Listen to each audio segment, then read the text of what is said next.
शुरू करते हाँ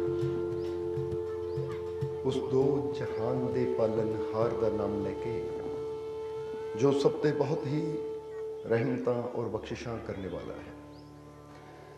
अज दे सत्संग की शुरुआत करिए उस तो पहला जिस तरह तुसीं जानते हो कि अज ये प्रभात फेरी मुमंदपुर विखे पहुंची है। सो सब तो पहला तो अज जिस परिवार की वजह के नाल सानू सारिਆਂ ਨੂੰ इस प्रभात फेरी का आनंद लैण का मौका मिलिया। ये प्रभात वेले तो उस परमात्मा उस प्रभु अपने मालिक के गुणगान करन का मौका मिलिया और हुणे सत्संग का आनंद लैण का मौका मिलिया। सब तो पहले असीं उस परिवार नूं जिस दी वजह नाल ये मौका ये खुशियां ये आनंद प्राप्त करने का समा सानू मिलिया, असीं अपनी तरफों और आई हुई सारी संगत की तरफों ये परिवार के सारे मैंबरां नूं बहुत बहुत बधाई देवांगे, मुबारकबाद देवांगे, क्योंकि इन्होंने बहुत अच्छा इंतजाम किया, बहुत अच्छी तैयारी की और असी आनंद लै रहे हैं। देखो ये बच्चा अशोक बड़ा प्यार करता है मालकां नाल, इसलिए जे अज सानू इत्थे मौका मिलिया ना तो नाम है अशोक। अशोक का मतलब पता की हुंदा है? एक हुंदा ना काल, एक हुंदा अकाल। काल वो हुंदा जो मृत्यु के चक्कर अंदर होवे, अकाल वो हुंदा जिन्हों मौत हाथ नहीं ला सकती। और एक हुंदा शोक, वो काहते शोक करता है, काहते चिंता करता है, काहते टेंशन लैंदा है। एक हुंदा अशोक जिन्हों कोई चिंता रहिंदी नहीं है, कोई फिक्र रहिंदी नहीं। क्योंकि वैसे भी हमेशा कहता है कि मालको तुसीं मेरे नाल हो तो मैनूं कोई फिक्र जीवन च रहिंदी नहीं है। और वाकई ये दसना चाहांगे असीं कि अगर इंसान अपने दिल की तार अपने उस मालिक दे नाल जोड़ लवे तो फिर उहदे जीवन चों सारे गम सारियां चिंतावां खत्म हो जांदियां है। इसलिए ये बारे गल करिए, पर उस तो पहला अज जिस परिवार की वजह नाल जिस बच्चे की वजह नाल सानू सारिਆਂ ਨੂੰ मौका मिलिया है, आओ साडा भी फर्ज बनता है कि सब तो पहले असीं उहदे वास्ते उस परिवार वास्ते जिन्हां दी वजह नाल असीं लंगर भी छकिया, हुण सत्संग का आनंद भी लेना है। पर एक गल कहनी चाहांगे, कई आंदे हैं ना वो लंगर छक के चले जाते हैं, इसदा मतलब उन्होंने शरीर की भुख है, बस अपना भोजन किया चाह पीती चले गए। पर एक वो हुंदे आशिक जिन्होंने रूह की भुख होंदी है, जिन्होंने परमात्मा के ज्ञान की भुख होंदी है, जिन्होंने उहदियां रहमतां की भुख होंदी है, और जिहड़े आंदे है आके सत्संग विच बहिंदे है और अपनी तार नूं अपने परमात्मा नाल जोड़ दिंदे है ना, फिर वो जीवन च उन्हां दियां सारियां भुखां जिद्दां कहंदे हैं ना कि बिन तुद होर की मंगना सिर दुखां के दुख देह नाम संतोखिया उतरे मन की। फिर इंसान दियां सारियां भुखां ही उतर जांदियां है, उहनूं कमी कोई नहीं जीवन च रहिंदी जदों इंसान उहदे नाल जुड़ जाता है। क्योंकि जिन्हों उहदे नाम की भुख है, जिन्हों अपने प्रभु की रहमत की भुख है कि फिर परमात्मा ये जरूरतां खाने की जरूरत, पानी की जरूरत, कपड़े की जरूरत, चाह की जरूरत, तो मैनू किते भी जरूरत मेरी पूरी हो सकती है। पर सत्संग च बैठन का मतलब है जिथे मेरी रूह की जरूरत पूरी होनी है, क्योंकि ये जरूरत हर जगह पूरी नहीं हो सकती। जरा सोचो, तुहानूं भुख लगी तो रोटी किते भी खा सकते हो, पर जदों साडी रूह नूं जरूरत है उहदियां रहमतां दी, उहदियां बख्शिशां दी, वो ज्ञान दी, वो सोझी दी, वो समझ दी, तो वो जरूरत साडी कोई ढाबा कोई रेस्टोरेंट नहीं पूरी कर सकता। वो तो जदों सानू मौका मिलता है किस्मत दे नाल फकीरां गुरुआं रहबरां दे दर ते जाण दा, फकीरां दी सोहबत करन दा, तो फिर ही इंसान की रूह की वो भुख उतरती है।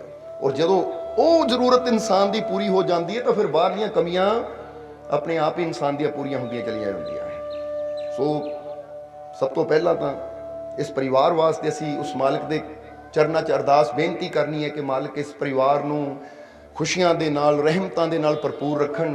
आने वाला समा इस परिवार वास्ते होर भी ज़्यादा खुशियां कामयाबी सफलता भरिया होवे।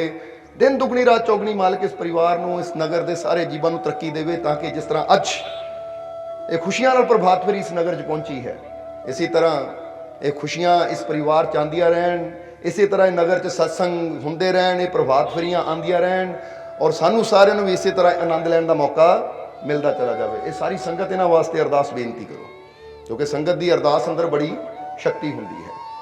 सो आओ हम जिस तरह दस रहे थे कि जदों इंसान की तार अपने मालिक नाल जुड़ जाती है ना, तो फिर इंसान के जीवन दीयां सारियां कमियां पूरियां हो जांदियां है। जिद्दां बुल्ले शाह का इत्थे बचन सानू याद आ रहा है, क्योंकि बुल्ले शाह ने अपने कलाम अंदर बड़ी प्यारी गल कही है। बुल्ले शाह कहते कि जो जारी जग दे नाल लावे, जो जारी जग दे नाल लावे, वो दर दर धक्के खावेगी कर इश्क फकीरां नाल रूहे तेरी गल बिगड़ी बन जावेगी। जरा गौर करना, बुल्ले शाह का कलाम है। और अगली लाइन च बुल्ले शाह की कहते हैं कि जो जारी जग दे नाल लावे वो दर दर धक्के खावेगी। कर इश्क फकीरां नाल रूहे तेरी गल बिगड़ी बन जावेगी। कदी बंद अखियां कर सोची तू, कदी बंद अखियां कर सोची तू कि लभना यग दियां यारियां तो ला यारी नाल फकीरां दे ते अपनी मंजिल पावेंगी। देखो बुल्ले शाह ने 4 लाइनां च ये रूह नूं, क्योंकि रूह सब दे अंदर है, इत्थे गल शरीर दी नहीं हो रही कि जे बंदा कहे कि बुल्ले शाह कह रहे कि ला यारी नाल फकीरां दे ते अपनी मंजिल पावेंगी। पावेंगी दा मतलब कि बंदा सोचे कि पावेंगी तो बंदा हुंदा तो कहना पावेगा। गा और गी दे विच फर्क, पर वो रूह की गल कर रही, क्योंकि आत्मा रूह सब दे अंदर उही है। वो अपनी रूह नूं इशारा कर रहे हो, कहंदे ऐ रूहे अगर दुनिया के पिछे दौड़ेगी, जो जारी जग दे नाल लावे वो दर दर धक्के खावेगी। कहंदे जे दुनिया पिछे तू दौड़दी रही, दुनिया पिछे ही, पदार्थां पिछे ही या संसार दे नाल ही यारियां लांदी रहेगी तो फिर दर दर धक्के खावेगी। कहंदे ना गुरु रहबर कि फिर 84 के चक्कर च भटकदी रहेगी।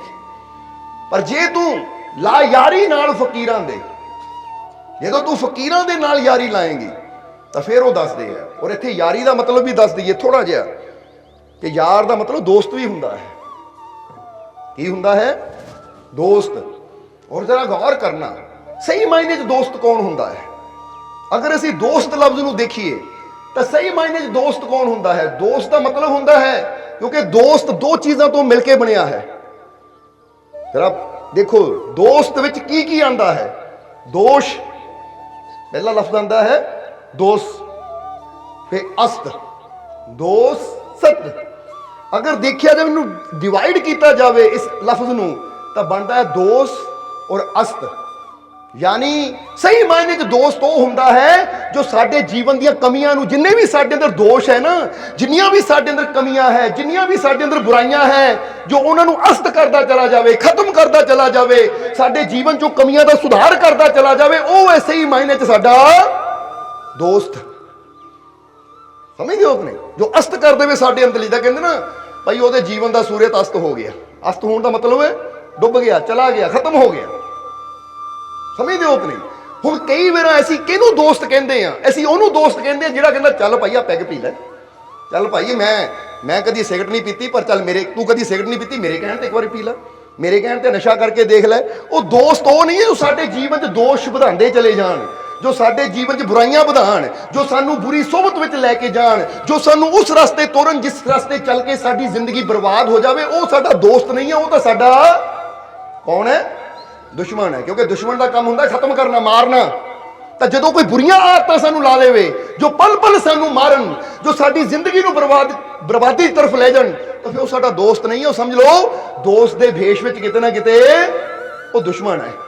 कहंदे ना घर का भेदी लंका ढावे, ये गल भविष्य की तरफ तो चली जाती है, पर कई इदां दे हुंदे साडे जीवन च कि जिन्हां नूं असीं अपना समझदे हां, ये तो मेरा जिगरी यार है, ये तो मेरा बड़ा प्यारा रिश्तेदार है, तो कई बार देखा कि वो अपने ही बंदे नूं वो आदतां ला दिंदे है, उस रास्ते तोड़ दिंदे है जिस रास्ते चल के ਉਹਦੀ ਜ਼ਿੰਦਗੀ भी बर्बाद होंदी है, ਉਹਦਾ घर भी बर्बाद होंदा है, और अपने रब दीयां रहमतां तो, अपने जीवन के असली मकसद तो भी बंदा दूर हो जाता है। इसलिए असीं कहांगे ਉਹਨੂੰ दोस्त मन्नो कि जिहड़ा तुहाडे अंदर कोई कमी देखे ना, तुहाडे अंदर कोई बुराई देखे। फर्ज करो एक उदाहरण दे रहे हैं कि जे दोस्त देखे कि इन्हू नशा करने की आदत है, तो दोस्त वो होएगा जिहड़ा जी जान लगा देगा कि किसी तरह अपने दोस्त नू नशे चों कढ़ लवां, ये बुरे रास्ते जा रहा है, किसी तरह इनू बुराई तो रोक लवां, इनू बुरियां आदतां है, किसी तरह मैं जान लगा देवां अपने इस दोस्त नू ये बुराई रूपी दलदल चों कड्ढण दी, ताकि मेरे दोस्त की जिंदगी बच सके, इसदा जीवन बच सके। ये दोस्त जो साडे जीवन के दोषां नू, साडे जीवन दीयां बुराइयां नू, साडे जीवन दीयां कमियां नू अस्त कर देवे, खत्म कर देवे, इनू कहंदे दोस्त।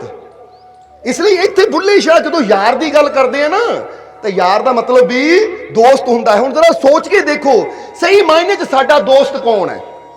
अगर देखा जाए तो गुरु रहबर, ओ पीर फकीर, ऐसी कुछ भी कह लिए, चाहे अवतार कह लिए, चाहे पैगंबर कह लिए, चाहे गुरु कह लिए, यानी इशारा और रब दे प्यारे तरफ ही है कि ਉਹ ਸਾਨੂੰ ਉਸ ਰਸਤੇ ਚਲਾਉਂਦੇ ਆ ਜਿਸ ਰਸਤੇ ਸਾਡੀਆਂ ਕਮੀਆਂ ਦੂਰ ਹੁੰਦੀਆਂ ਹੈ ਔਰ ਸਾਡੇ ਅੰਦਰ ਗੁਣ ਪੈਦਾ ਹੁੰਦੇ ਹੈ, ਸਾਡੇ ਅੰਦਰ ਖੂਬੀਆਂ ਪੈਦਾ ਹੁੰਦੀਆਂ ਹੈ। ਸਮਝਦੇ ਹੋ ਕਿ ਨਹੀਂ? ਇਹਨੂੰ ਇਦਾਂ ਸਮਝ ਲਓ ਕਿ ਗੁਰੂ ਇੱਕ ਮੂਰਤੀਕਾਰ ਦੀ ਤਰ੍ਹਾਂ ਹੁੰਦਾ ਹੈ। ਜਿਸ ਤਰ੍ਹਾਂ ਅਸੀਂ ਇੱਕ ਘਟਨਾ ਦੱਸੀ ਦੀ ਹੈ ਕਿ ਇਟਲੀ ਦੇ ਵਿੱਚ ਨਾ ਬਹੁਤ ਮਹਾਨ ਮੂਰਤੀਕਾਰ ਹੋਇਆ ਜਿਹਦਾ ਨਾਮ ਸੀ ਮਾਈਕਲ ਐਂਜਲੋ। ਕੀ ਨਾਮ ਸੀ ਉਹਦਾ? ਮਾਈਕਲ ਐਂਜਲੋ। ਬਹੁਤ ਮਸ਼ਹੂਰ ਮੂਰਤੀਕਾਰ ਸੀ। ਅੱਜ ਉਹਦੀ ਮੂਰਤੀ ਦੀ ਕੀਮਤ ਲੱਖਾਂ ਯੂਰੋ ਹੈ, ਕਿਉਂਕਿ ਹੁਣ ਉਹ ਦੁਨੀਆ ਤੇ ਨਹੀਂ ਹੈ, ਪਰ ਉਹ ਇੰਨਾ ਮਸ਼ਹੂਰ ਹੈ ਕਿ ਉਹਦੀ ਅੱਜ ਕੋਈ ਉਹਦੀ ਮੂਰਤੀ ਖਰੀਦਣੀ ਹੋਵੇ ਤਾਂ ਲੱਖਾਂ ਯੂਰੋ ਉਹਦੀ ਮੂਰਤੀ ਦੀ ਕੀਮਤ ਹੈ। ਕਿਉਂਕਿ ਕੁਝ ਕਲਾਕਾਰ ਐਸੇ ਹੋਏ ਆ ਜਿੱਦਾਂ ਪਿਕਾਸੋ ਸਪੇਨ ਦੇ ਅੰਦਰ ਹੋਏ ਹੈ ਚਿੱਤਰਕਾਰ, ਉਹਨਾਂ ਦੀ ਪੇਂਟਿੰਗ ਵੀ ਬੜੀ ਕੀਮਤੀ ਮੰਨੀ ਜਾਂਦੀ ਹੈ। ਇਸ ਤਰ੍ਹਾਂ ਮਾਈਕਲ ਐਂਜਲੋ, ਤਾਂ ਉਹਨਾਂ ਦੇ ਜੀਵਨ ਦੀ ਬੜੀ ਪਿਆਰੀ ਘਟਨਾ ਹੈ ਕਿ ਮਾਈਕਲ ਐਂਜਲੋ ਨਾ ਇੱਕ ਦਿਨ ਇੱਕ ਦੁਕਾਨ ਦੇ ਮੋੜ ਦੀ ਗੁਜ਼ਰ ਰਹੇ ਹੈ, ਇੱਕ ਦੁਕਾਨ ਦੇ ਮੋੜ ਦੀ ਗੁਜ਼ਰ ਰਹੇ ਹੈ। ਤਾਂ ਦੁਕਾਨ ਦੇ ਮੋੜ ਦੀ ਗੁਜ਼ਰੇ, ਉਹ ਦੁਕਾਨ ਸੀ ਜਿੱਥੇ ਪੱਥਰ ਰੱਖੇ ਜਾਂਦੇ ਸੀ, ਹੋਰ ਮੂਰਤੀਆਂ ਰੱਖੀਆਂ ਜਾਂਦੀਆਂ ਸੀ। ਕਿਉਂਕਿ ਤੁਸੀਂ ਦੇਖਦੇ ਹੋ ਨਾ ਕਈ ਦੁਕਾਨਾਂ ਹੁੰਦੀਆਂ ਉੱਥੇ ਇਦਾਂ ਦਾ ਸਮਾਨ ਮਿਲਦਾ ਜਿੱਥੇ ਪੱਥਰਾਂ ਦੀ ਮੂਰਤੀ ਮਿਲਦੀ ਹੈ ਜਾਂ ਹੋਰ ਐਂਟੀਕ ਪੀਸ ਰੱਖੇ ਹੁੰਦੇ ਹੈ, ਅੰਦਰ ਸਜਾਵਟ ਦਾ ਸਮਾਨ ਰੱਖਿਆ ਹੁੰਦਾ ਹੈ। ਮਾਈਕਲ ਐਂਜਲੋ ਗੁਜ਼ਰ ਰਿਹਾ ਸੀ ਤਾਂ ਉਹ ਦੁਕਾਨਦਾਰ ਨੂੰ ਪਤਾ ਨਹੀਂ ਸੀ ਉਹਦੇ ਬਾਰੇ, ਕਿਉਂਕਿ ਉਸ ਵੇਲੇ ਇੰਨੀਆਂ ਫੋਟੋਆਂ ਵੀ ਨਹੀਂ ਹੁੰਦੀਆਂ ਸੀ। ਅੱਜ ਕੱਲ੍ਹ ਤਾਂ ਬੰਦੇ ਨੇ ਕਿਸੇ ਦੀ ਵੀ ਜਾਣਕਾਰੀ ਲੈਣੀ ਹੋਵੇ ਤਾਂ ਮੋਬਾਈਲ ਤੇ ਫਟਾਫਟ ਬੰਦਾ ਸਰਚ ਕਰਦਾ ਤਾਂ ਉਹਦੀ ਤਸਵੀਰ, ਉਹਦੀ ਬਾਇਓਗ੍ਰਾਫੀ, ਬਾਇਓ ਡਾਟਾ ਸਾਰਾ ਸਾਹਮਣੇ ਆ ਜਾਂਦਾ ਹੈ ਕਿ ਬੰਦਾ ਕੌਣ ਹੈ, ਰਹਿੰਦਾ ਕਿੱਥੇ ਹੈ, ਕਿੱਦਾਂ ਨਹੀਂ ਹੈ। ਪਰ ਉਸ ਵੇਲੇ ਇੰਨਾ ਜਾਣਕਾਰੀ ਨਹੀਂ ਹੁੰਦੀ ਸੀ, ਕੋਈ ਦੱਸੇ ਤਾਂ ਫੇਰ ਹੀ ਪਤਾ ਲੱਗਦਾ ਸੀ, ਨਹੀਂ ਤਾਂ ਬੰਦਾ ਸਾਹਮਣੇ ਵੀ ਖੜਾ ਹੋਵੇ ਤਾਂ ਪਛਾਣ ਹੀ ਨਹੀਂ ਹੁੰਦੀ ਸੀ ਕੌਣ ਹੈ।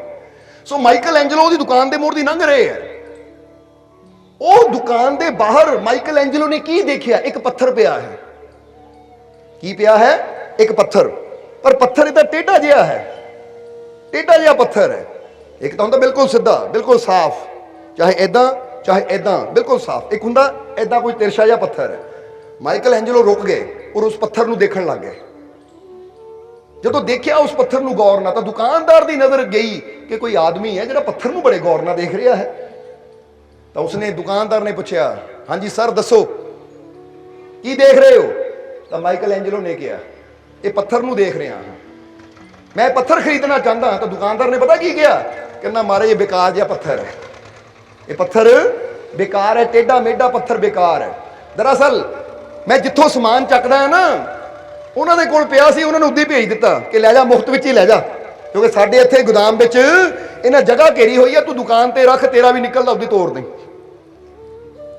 ਇਸ ਲਈ ਇਹ ਪੱਥਰ ਬੜਾ ਟੇਢਾ ਮੇਢਾ ਹੋਣ ਕਰਕੇ ਕਿਸੇ ਕੰਮ ਦਾ ਨਹੀਂ ਹੈ। ਉਹ ਮਾਈਕਲ ਐਂਜਲੋ ਨੇ ਜਦੋਂ ਗੱਲ ਸੁਣੀ ਉਹਦੀ, ਹੈਰਾਨ ਰਹਿ ਗਏ। ਕਮਾਲ ਦੀ ਗੱਲ ਹੈ, ਦੁਕਾਨਦਾਰ ਦਾ ਪੱਥਰ ਹੈ ਔਰ ਇਹਨੂੰ ਪਤਾ ਹੀ ਨਹੀਂ ਕਿ ਇਹਦੀ ਕੀਮਤ ਕੀ ਹੈ, ਔਰ ਮੈਂ ਪਹਿਲੀ ਵਾਰ ਇਸ ਨੂੰ ਦੇਖਿਆ ਤਾਂ ਮੈਨੂੰ ਸਮਝ ਆ ਗਈ ਇਹਦਾ ਕੀ ਬਣ ਸਕਦਾ ਹੈ।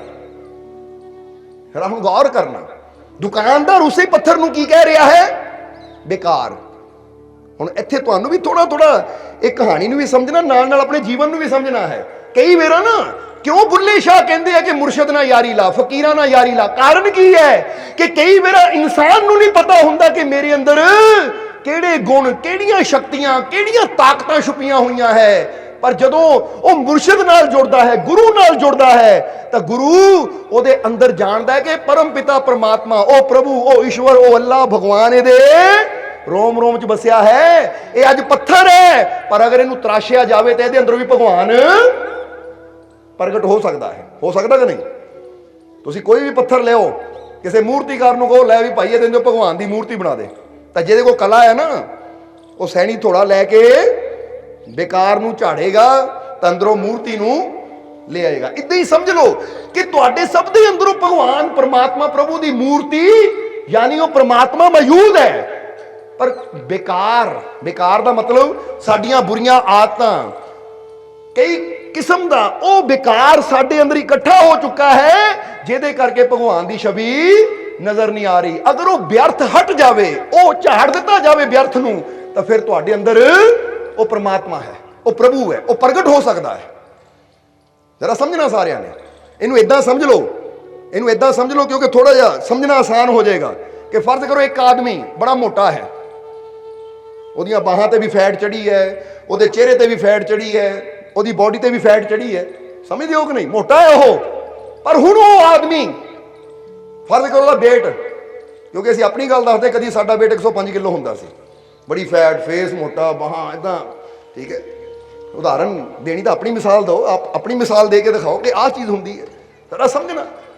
हुण ये उदाहरण दे रहे कि वो आदमी इदा है, फिर वो आदमी चुनाव करता है कि यार व्यर्थ बहुत इकट्ठा हो गया है, बहुत कुछ व्यर्थ इकट्ठा हो गया, आ भी फैट व्यर्थ है, आ भी व्यर्थ है, हुण मैं थोड़ा जिहा अपनी बॉडी को अच्छी लुक देनी है, फिर वो जिम जाना शुरू कर दिंदा है।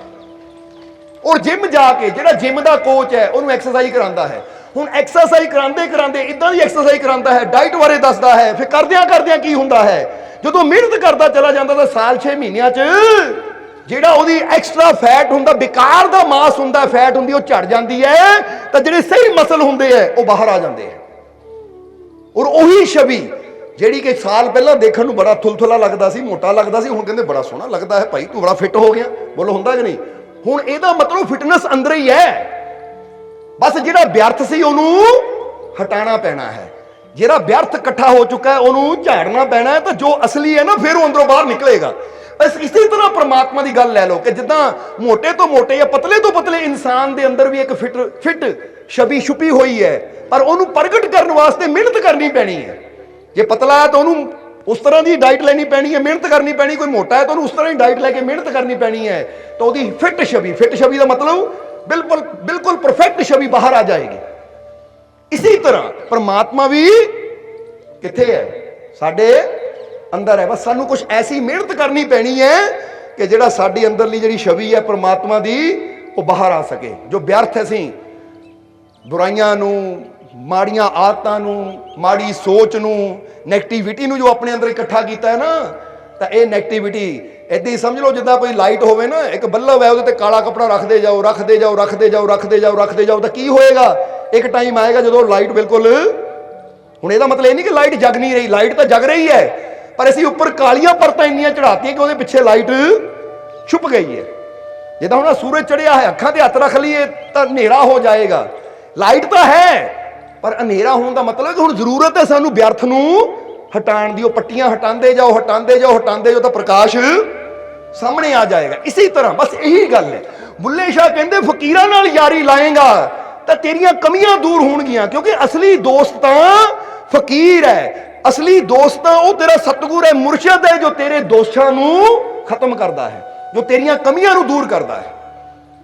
क्योंकि जिद्दां माइकल एंजलो बारे दस रहे थे कि माइकल एंजलो ने पत्थर देखे, बड़े हैरान हुए कि दुकानदार कह रहा बेकार है, ये तो मुफ्त विच ही लै जाओ तुसीं, इन्हां दी जगह घेरी हुई है।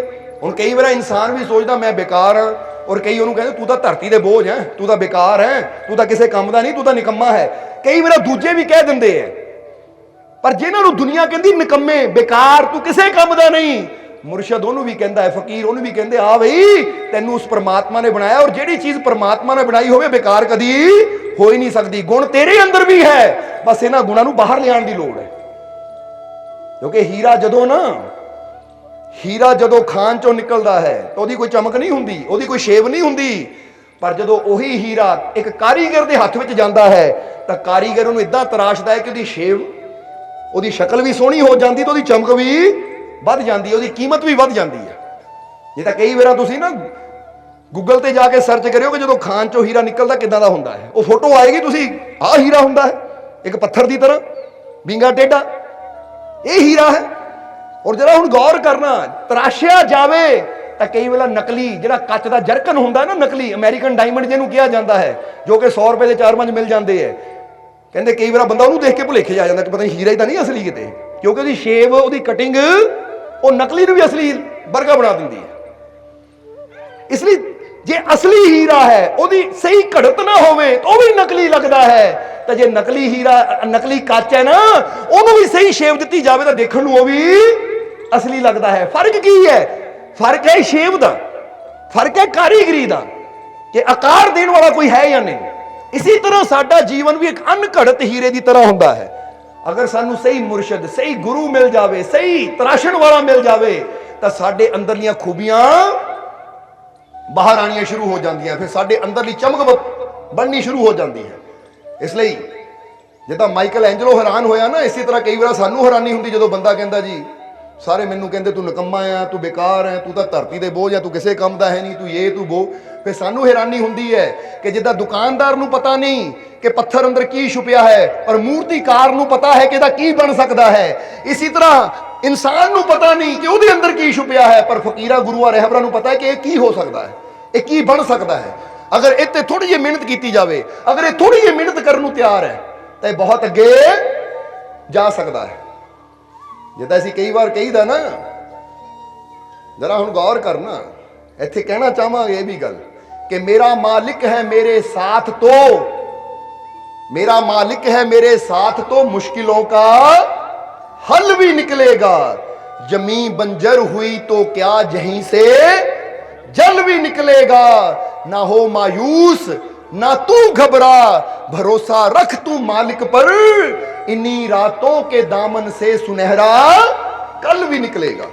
कि अगर इंसान अपने मालिक ते भरोसा रखे तो बेशक अज जिंदगी जैसी मर्जी होवे, बेशक चारों तरफ अंधेरा ही अंधेरा होवे, बेशक बंदा कहे तेरे अंदर कोई गुण नहीं, कोई खूबियां नहीं, कोई गल नहीं, तेनू खूबियां नजर नहीं आंदियां, पर मेरे अंदरों खूबियां नू पहचानने वाला और उन्हें प्रगट करने वाला मेरा मालिक मेरे नाल है। मैं मेहनत करनी है, मैनू विश्वास है एक दिन मेरा मालिक मैनू फर्श तो अर्श तक लेके जाएगा, कख तो लख तक लेके जाएगा, जीरो तो हीरो बनाएगा मेरा मालिक। जे मैं मेहनत करा और अपने मालिक पे विश्वास रखा कि मेरा मालिक मेरे नाल है, तो कुछ भी असंभव नहीं है, फिर नामुमकिन भी मुमकिन हो सकता है, क्योंकि मेहनत मेरी तो रहमत तेरी। इनू कहते विश्वास, यकीन।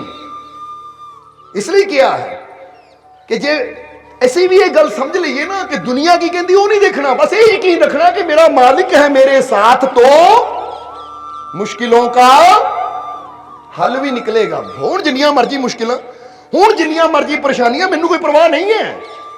मेरे जीवन च चाहे कोई दुख होवे, कोई मुश्किल होवे, कोई परेशानी होवे, मैनू परवाह नहीं है, क्योंकि हर मुश्किल, हर परेशानी, हर दुख का हल करने वाला वो मेरे नाल है। समझदे हो कि नहीं? इसलिए जे तुहाडे जीवन च कोई मुश्किल है ना, तो फिर डरन की जरूरत नहीं है, क्योंकि जो डर गया समझो मर गया। डरन की जरूरत नहीं है, फिर कादी जरूरत है?